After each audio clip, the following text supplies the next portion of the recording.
Good morning, Peter. All right, so let's start with this WEF effectiveness index. In your view, is it a good indicator of where we're sitting and the things that we need to be looking at? Well, we believe that it does give actually good indication of the country's areas of competitiveness and areas where it obviously needs to improve.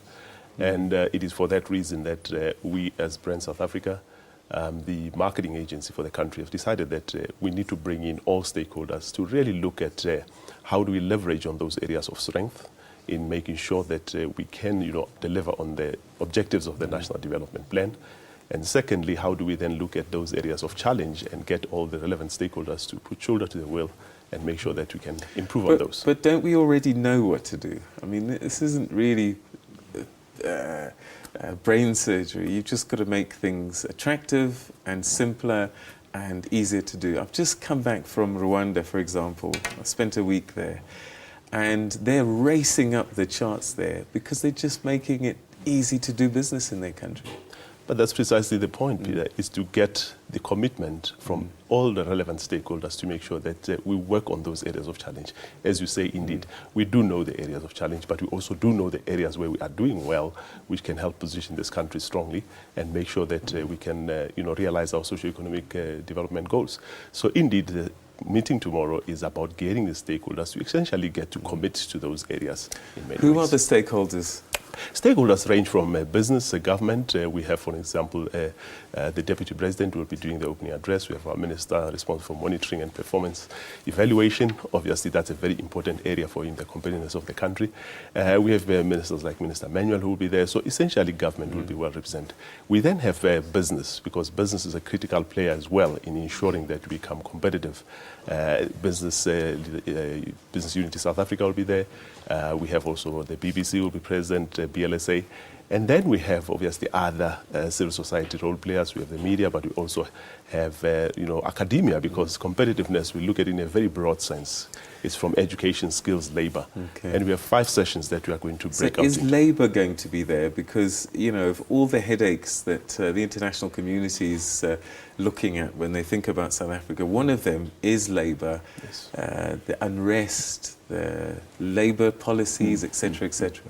Indeed, we have extended an invitation to labor because we do realize that that's one area that we need to work on. But one of the sessions will actually focus on issues around labor, education and skills. The other sessions will focus on infrastructure, will focus on FDI competitiveness. We're also going to look at governance and leadership, look at manufacturing and related areas, as well as services.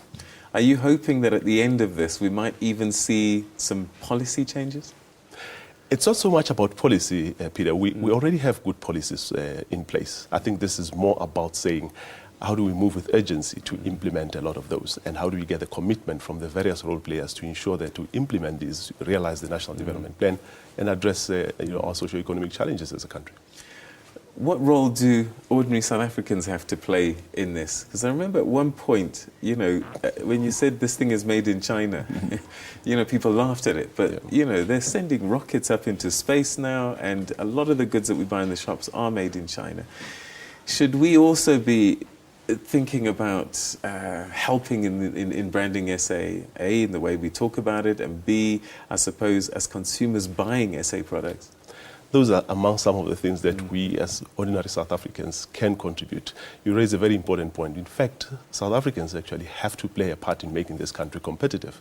We talk about, for an example, when somebody is fixing the road, when somebody is doing something, they need to understand that they're not just involved in fixing a road, but they're actually contributing to the country's enhanced competitiveness, enhanced productivity. So every South African has a role to play actually in making this a competitive country. What are we doing well?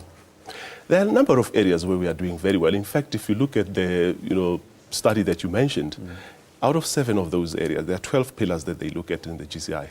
7 of those we've either improved or we've just been stable. In fact, in about 6 of those, we are doing far better than our BRICS counterparts, whether it's in the area of institutions. And now more recently, South Africa last year we've seen has improved on innovation, actually. We've made a huge improvement in terms of innovation. Issues such as our market, the depth of our capital markets, our financial institutions, those areas we are doing very well in. And so we're saying we need to leverage on those areas to position this country better.